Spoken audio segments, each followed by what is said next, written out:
সাম্প্রতিক গণ অভ্যুত্থানে রাজনৈতিক দল বিএনপির যে নেতার নাম সবচেয়ে বেশি সামনে এসেছে তিনি শহীদ উদ্দিন চৌধুরী অ্যানি। হাসিনার পুলিশ বাহিনী সবার আগে তাকে গ্রেফতার করে রিমান্ডে নেয়। শুধুমাত্র সাম্প্রতিক আন্দোলনই নয়, ইতিপূর্বেও অনেকবার অ্যানিকে জেলে দিয়েছে হাসিনা সরকার।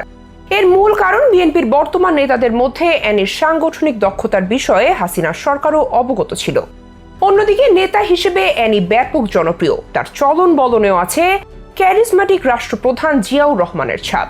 তবে কে এই শহীদ উদ্দিন চৌধুরী অ্যানি, সেই সবকিছুর বিস্তারিত থাকছে আজকের এক্সক্লুসিভ আয়োজনে। 1980 সালে রাষ্ট্রপতি জিয়াউর রহমান লক্ষ্মীপুর এসেছিলেন মুসার খাল খনন কর্মসূচিতে, যেখানে নিজ উদ্যোগেই দায়িত্বরত ছিলেন কিশোর অ্যানি চৌধুরী। জিয়াউর রহমানের কর্মকাণ্ডে মুগ্ধ হয়ে অ্যানি তাকেই সারা জীবনের জন্য আইডল হিসেবে মেনে নেন। দীর্ঘ 17 বছর ধরে ক্ষমতায় নেই বিএনপি। এ সময়ের মধ্যে বেশিরভাগ আন্দোলনের নেতৃত্ব দিয়েছেন এই অ্যানি চৌধুরী। প্রতিবারই জেল ও রিমান্ডে নেওয়া হতো তাকে, বের হয়ে আবারও চলে যেতেন রাজপথে। বৈষম্য বিরোধী আন্দোলনের সময়ও তাকে 7 দিনের রিমান্ডে নেয় হাসিনার পুলিশ বাহিনী, যার ফলে অ্যানি চৌধুরী যেন হয়ে উঠেছেন বিএনপির পোস্টার বয়। অ্যানি চৌধুরী লক্ষ্মীপুর 3 আসনের সাবেক সাংসদ। তিনি 2001 ও 2008 সালে নির্বাচনে সংসদ সদস্য নির্বাচিত হয়েছিলেন। তিনি 1968 সালের 2রা ফেব্রুয়ারি তারিখে লক্ষ্মীপুর পৌরসভার কাঞ্চননগর গ্রামে সম্ভ্রান্ত চৌধুরী পরিবারে জন্মগ্রহণ করেন। তার পিতার নাম হাজী বশিরুল্লাহ চৌধুরী, যিনি লক্ষ্মীপুরের একজন বনেদি ব্যবসায়ী ছিলেন। অ্যানি চৌধুরীর মায়ের নাম হোসনে আরা বেগম, তিনি একজন গৃহিণী। অ্যানি চৌধুরীর দাদা হাজী পানা মিয়া, যিনি ব্রিটিশ শাসনামলে চর কাদেরিয়া ইউনিয়ন বোর্ডের প্রেসিডেন্ট ছিলেন। 2 চাচাতো ভাই শাহাবুদ্দিন চৌধুরী এবং চৌধুরী খোরশেদ আলম একসময় লক্ষ্মীপুরের সংসদ সদস্য ছিলেন। 1971 সালে মাত্র 4 বছর বয়সে গৃহশিক্ষকের মাধ্যমে তার শিক্ষা জীবন শুরু হয়। এরপর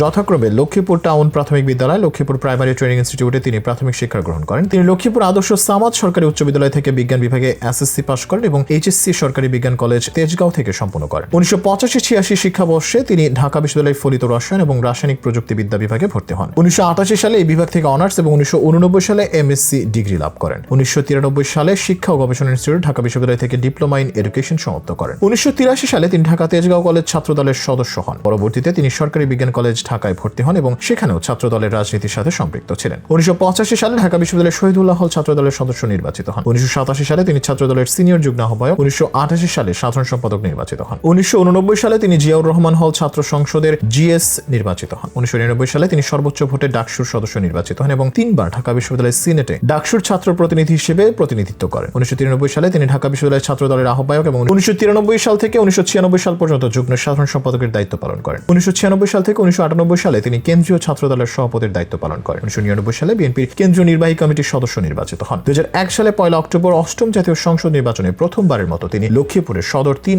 আসন থেকে সংসদ সদস্য নির্বাচিত হন। এ সময় তিনি শিক্ষা মন্ত্রণালয় সম্পর্কিত স্থায়ী কমিটি এবং ত্রাণ ও দুর্যোগ ব্যবস্থাপনা মন্ত্রণালয় সম্পর্কিত স্থায়ী কমিটির সদস্য ছিলেন। 2008 সালে 9ম জাতীয় সংসদ নির্বাচনে বিএনপির মনোনীত প্রার্থী হিসেবে লক্ষ্মীপুর সদর 3 আসন থেকে দ্বিতীয়বারের মতো সংসদ সদস্য নির্বাচিত হন। এই সময় তিনি বস্ত্র ও পাট মন্ত্রণালয় সম্পর্কিত স্থায়ী কমিটি এবং বিজ্ঞান ও তথ্য প্রযুক্তি মন্ত্রণালয় সম্পর্কিত স্থায়ী কমিটির সদস্য হিসেবে দায়িত্ব পালন করেন। 2009 সালে তিনি বিএনপির কেন্দ্রীয় নির্বাহী কমিটির ছাত্র বিষয়ক সম্পাদক হিসেবে দায়িত্ব পালন করেন। 2016 সাল থেকে বিএনপির কেন্দ্রীয় কমিটির প্রচার সম্পাদকের দায়িত্বের পাশাপাশি তিনি বর্তমানে বিএনপির ত্রাণ ও পুনর্বাসন কমিটির সমন্বয়ক, বিএনপি মিডিয়া সেলের সদস্য সচিব এবং লক্ষ্মীপুর জেলা বিএনপির আহ্বায়কের দায়িত্ব পালন করে আসছেন। 2001 থেকে 2008 সাল পর্যন্ত তিনি সর্বদলীয় সংসদীয় গ্রুপের ভাইস চেয়ারম্যান নির্বাচিত হন। 2010 সালে তিনি এই দলের ভাইস চেয়ারম্যান হিসেবে নিউ ইয়র্কের জাতিসংঘ সভায় প্রতিনিধিত্ব করেন। 2013 সালে বাংলাদেশ জাতীয় সংসদে বিরোধী দলীয় চিফ হুইপ হিসেবে দায়িত্ব পালন করেন। অর্থাৎ বলা যায় অনেক বড় এবং বর্ণাঢ্য রাজনৈতিক ক্যারিয়ারের অধিকারী অ্যানি চৌধুরী। ভবিষ্যতেও যে তিনি বিএনপির বড় কোনো পদে থেকে নেতৃত্ব দিবেন সেটা বলাই বাহুল্য। গত শনিবার বিকেলে লক্ষ্মীপুর পৌরসভার মনির উদ্দিন পাটোয়ারির বাড়িতে বৈষম্য বিরোধী ছাত্র আন্দোলনের গুলিতে নিহত